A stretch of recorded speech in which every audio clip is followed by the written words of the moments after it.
السلام عليكم.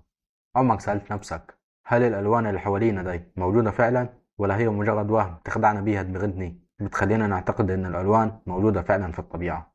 خلينا نفكر كده عشان نعرف إيه هي الألوان. زي ما احنا عارفين إنه علشان نشوف الحاجات اللي في الطبيعة لازم يكون في ضوء، لأنه بسبب انعكاسه على عيني بعد ما يوقع على الحاجات اللي حواليني بنقدر نشوفه. فالضوء يتصرف كوسيط بينقل المعلومات من العالم اللي حوالينا لعيني، والعين بدورها بتبعت المعلومات دي مباشرة لدماغتني على شكل إشارات. يعني الضوء بينعكس على الحاجات اللي حواليني وبيحمل صورها ليني، وفي غياب الضوء مفيش رؤية لأن الوسيط اللي بينقل لنا صور الحاجات مش موجود. عين الإنسان بتكون حساسة لجزء صغير جدا من الطيف الكهرومغناطيسي الموجود في الطبيعة، والجزء ده بنسميه الطيف المرئي أو الضوء، وده بيتراوح طوله الموجي من 400 ل 760 نانومتر. وأي طيف خارج المجال ده عين الإنسان مش بتقدر تحس بيه، وده بيرجع لتركيب العين البشرية. فالضيف المرئي دي أو الضوء اللي بفضله بنشوف الطبيعة هو الوحيد اللي عين الإنسان بتقدر تحس بيه، وإحنا بنشوفه على هيئة ألوان مختلفة من الأحمر للبنفسجي. وعشان نعرف سبب رؤيتنا للألوان دي وإيه مصدرها هنطرح 3 احتمالات. الاحتمال الأول هو إنه الطيف الكهرومغناطيسي المرئي اللي هو الضوء بيكون فيه الألوان كجزء من طبيعته، يعني الضوء هو اللي فيه الألوان والعين مش بتعمل غير إنها بتشوفه وتكشف عنه. والاحتمال الثاني إنه كل حاجة موجودة في الطبيعة بيكون لها لون كصفة فيه، يعني هي اللي ملونة، والضوء مش بيعمل غير إنه بينعكس على الحاجات دي بيخلي العين تشوفها بالألوان.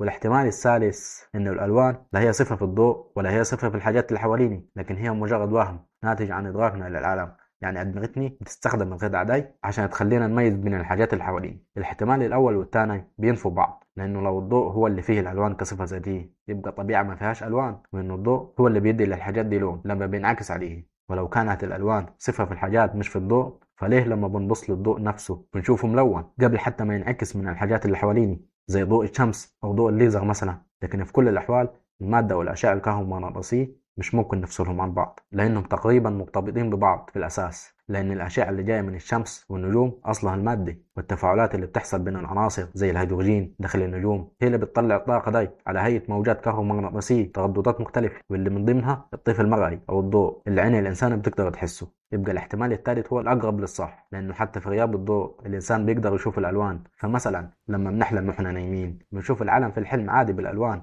وكمان لما تغمض عينك في الضلمة وانت في كامل وعيك وتتخيل شجرة كبيرة خضراء أو وردة حمراء مثلا بتشوفها بالألوان.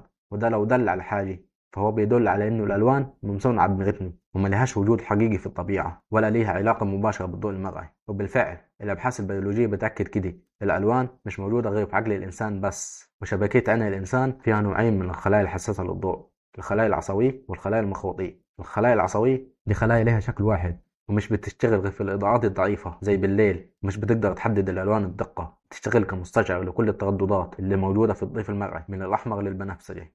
أما الخلايا المخروطية دي خلايا ليها 3 أنواع. النوع الأول بيستقبل التردد بتاع اللون الأحمر، والنوع الثاني بيستقبل التردد بتاع اللون الأخضر، والنوع الثالث بيستقبل التردد بتاع اللون الأزرق. ولكن الخلايا دي تقدر تحس بباقي ترددات الألوان اللي موجودة في الضوء زي الأصفر والبرتقالي والبني وغيره، بس بدرجات مختلفة. يعني كل نوع من الخلايا الثلاثة بيشتغل بدرجة معينة حسب التردد، وده اللي بيخلي أدمغتنا تكون لنا باقي الألوان. فمثلا لو تسلط على العين تردد أحمر وتردد أخضر في نفس الوقت هنشوفهم على إنهم لون واحد وهو الأصفر، ولو تسلط عليها الأحمر والأزرق والأخضر مع بعض هنشوف اللون الأبيض، وهكذا. فالخلايا دي هي المسؤولة عن الرؤية وهي اللي بتحدد الألوان اللي أدمغتنا بتشوفها. فإدراكنا للألوان في العالم حواليني معتمد على الخلايا دي، ولو ما فيش أي تردد من الطيف المرئي بيجي للعين دماغك هتشوف اللون الأسود، وده معناه إنه ما فيش أي إشارات جاي من الخلايا دي. السؤال اللي بيطرح نفسه دلوقتي هو إيه اللي بيخلي الحاجات اللي حوالينا دي تبان باللون اللي إحنا شايفينه؟ الموضوع ببساطة إن كل حاجة حواليني مصنوعة من ذرات وجزيئات، والتركيب ده بيخليها تمتص جزء من الضوء وتعكس جزء تاني، فالجزء اللي بيتعكس هو اللي بيوصل لعينك، والعين بتبعته للدماغ، والدماغ بيترجمه على إنه لون معين.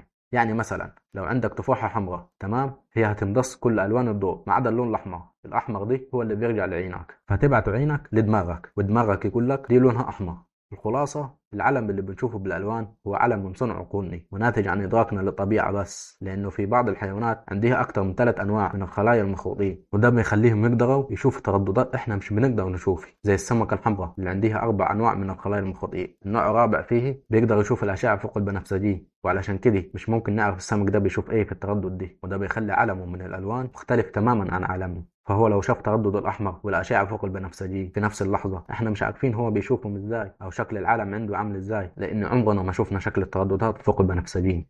فالألوان هي ظاهرة بيولوجية مش ظاهرة فيزيائية، وملهاش علاقة بالفيزياء، لأنها مرتبطة بنوع مستشعرات العين بتختلف من كائن لتاني حسب تركيب العين، وعلشان كده كل كائن بيعيش في عالمه الخاص من الألوان حسب نوع الخلايا اللي عنده. يعني العالم اللي بنشوفه وبندركه وبنفتكر إنه هو الحقيقة المطلقة اللي بنشوفها بحواسنا وعقلنا، هو في الحقيقة مجرد وهم.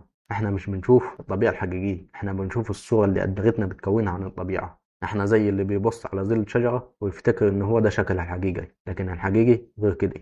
الطبيعة والمادة ليهم وجود حقيقي مستقل عني، لكن الصورة اللي بنشوفهم بيه وطريقة إدراكنا ليهم مش حقيقي. ومثال بيأكد كده كمان حالة عمل ألوان، واللي بتحصل لما يكون في مشكلة أو نقص في الخلايا المخروطية. فالشخص في الحالة دي مش بيقدر يفرق بين الألوان أو بيشوفهم بشكل مختلف عن باقي الناس. يعني نفس الحاجة قدام شخصيا، واحد شايفها لون والتاني شايفها لون تاني، وكل واحد مقتنع إن لونه هو الصح. وده أكبر دليل إن الألوان مش حقيقي، لكنها إحساس بيتكون جوه الدماغ. فسبحان الله الذي خلقنا بأحسن صورة ووهبنا نعم لا تعد ولا تحصى. ما تنساش بقى تعمل لايك وتشير الفيديو وتشترك في القناة عشان يوصلك كل جديد إن شاء الله. السلام عليكم.